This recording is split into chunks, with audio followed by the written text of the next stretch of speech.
Water sucks. Gatorade is better. What? Yo. Never drink water when racing or training for an Ironman or Ironman 70.3. All right. Want to get nuts? Come on. Let's get nuts. You heard that. Never drink water. Hi, I am retired professional triathlete, CEO of Diamond Bikes, TJ Tollickson, and today we are going to talk about probably my biggest regret from my professional career. That's my credo, no regrets. The straight on how to fuel for training and racing long course triathlons in regards to your hydration. Okay, so you heard me say it. Lesson number 1. Never drink water when you train or race an Ironman. I know this sounds outrageous, outlandish. I like you, but you're crazy. Water is the key. It is our body, and I think that's great. I think in everyday life, you should drink a ton of water. I've got water in here right now in my Good Life Brands specialized water bottle, and this is great. Carry it with me all the time. I drink a ton of water with this. But when you're racing, and specifically when you're training, you need to follow specific guidelines and protocols to optimize your performance, and water is not involved with that. So we're gonna get started with this part of it. The first thing you should do is you should conduct your own sweat test. Okay, so what is a sweat test and why do we need to do it? So a sweat test is gonna tell us how much we sweat when we exercise. And each person's gonna have a little bit different sweat rate, and you can get really specific with this, and you can get a patch from Precision Hydration or from Gatorade that will do this and tell you how much sodium you are losing in your sweat as well. We can get very specific with this. You can go into a heat chamber and do these tests, but you can also just do this at home. So we're gonna talk about how to do it at home. Really simple, cheap, easy version. You're gonna start by taking off all your clothes. I'm naked. Please disperse. Nothing to see here, please. Oh wait, not here. But you're gonna start by taking off all your clothes and you're gonna weigh yourself in the nude. But go ahead, get dressed, exercise, do a session. An hour session works really well because the math works out. 2-hour sessions also work well. I do want to preface this by saying we can back up a little bit, and before you weigh yourself, you want to try to go to the bathroom before this. And if you do a 1-hour sweat test, then you can probably avoid having to capture your urine in a bottle and weighing that. So you're naked, you weigh yourself, you get on the bike or run or swim, do your exercise for 45 minutes, an hour. Try to do this for an hour because it makes the math really easy. But if you want to do a combo brick, like a 45-minute bike and a 15-minute run, that's an hour of working out. Good combination, similar to a triathlon. So once you're done with that, you're going to get naked again, and then you're going to dry off with a towel so that you don't have excess water on you. You're going to weigh. So you take your pre-weight and your post-weight, subtract those two to get the total amount the difference, and then you are going to take out the water you consumed. So if in that hour you drank 2 bottles of sports drink or whatever, so if you drank 2 bottles, so this is a 24-ounce bottle, that's 48 ounces, which 16 ounces to a pound, that's 3 pounds that you are going to take off of that, right? So subtract your finishing weight from your start weight, and then account for your fluid loss or your fluid intake through the water bottles or Gatorade or sports drink that you're using. That will give you your sweat rate, okay, once you divide that by your 1 hour. Okay, so once you know that, then you kind of know what your rate is, what your sweat rate is. But you got to remember, if you're doing a long course race, and let's say someone like me that's biking around 2 hours and a half Ironman, if I took in 2 bottles, okay, 2 bottles, but my sweat rate is actually 4 bottles during that 2-hour time period, I'm in a huge deficit when I'm starting the run.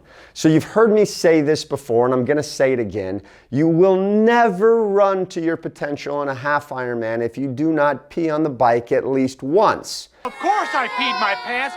Everybody my age pees their pants. It's the coolest. And you will never run to your potential in a full Ironman if you do not pee on the bike twice. If peeing your pants is cool, consider me Miles Davis.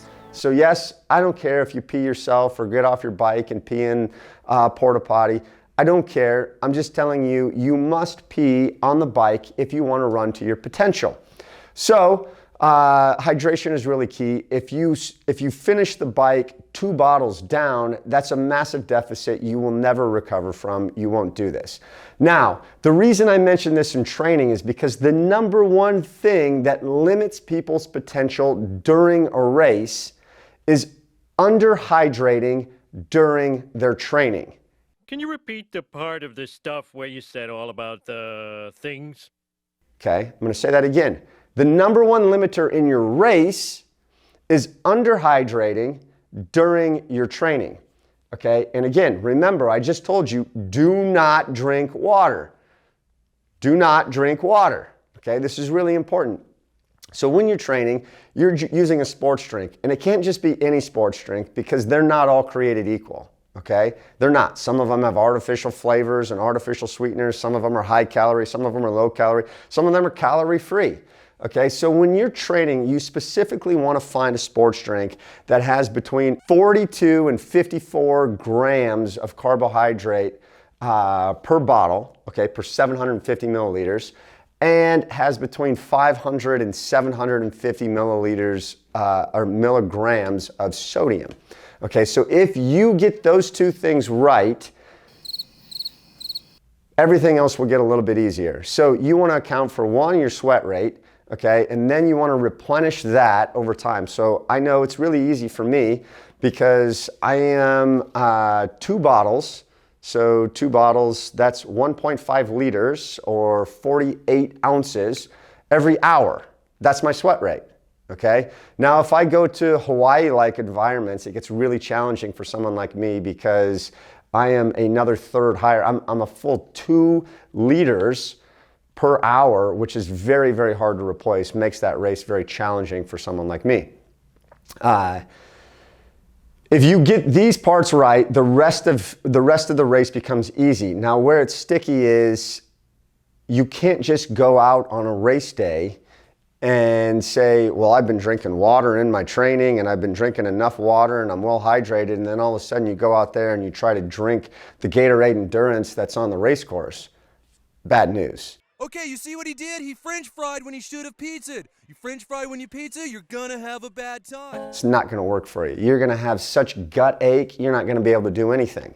Okay, even if you plan and bring your own stuff, it's gonna be a problem if you were not using everything that you plan to do on race day in every training session you're doing. So yes, I'm telling you, whether it's swimming, biking, or running, you need to be hydrating like you would in the Ironman race. So you go out for a 2-hour bike ride? Yep. For me, that means 4 bottles of sports drink. And I know you're thinking, man, that is a lot of calories, that's a lot of sugar, that's a lot of salt. It is. But you will train your stomach just like you train the rest of your body. And if you do this every day in training, then your body will be used to it and you will be able to maximize your performance on race day. If you ignore my warnings and you say, I know better than this guy, I'm smarter than you. let me tell you, I've failed more times at racing half Ironmans and Ironmans that you should believe me. I was on the cover of Inside Triathlete magazine with the title on the cover said Bonk Man. Yes, I have bonked at more triathlons than you. So take it from me, let me fail for you, and leave the water at home. Don't refill your bottle with water. Use a sports drink. But do your sweat test. Figure out what your hydration needs are in terms of fluid. Then stick to the sports drinks because that has what you need to go for it. Precision Hydration, awesome company. They make a really good product called PF60. I am not sponsored by them. They don't give me anything. They've never done anything for me. No soup for you. But they make a cool drink called PF60. that meets these requirements for someone like me to race in an Ironman. They have a really cool hydration spreadsheet that you can use to track it over time. Used all that information, came up with a plan. All of a sudden, my Ironman and half Ironman racing changed dramatically. And I would say that was my number one thing that I wish I had done 10 years earlier in my career. So use my advice, let me fail for you. I am the bonk man who doesn't bonk anymore. So you be out there and don't bonk yourself. Keep the water at home.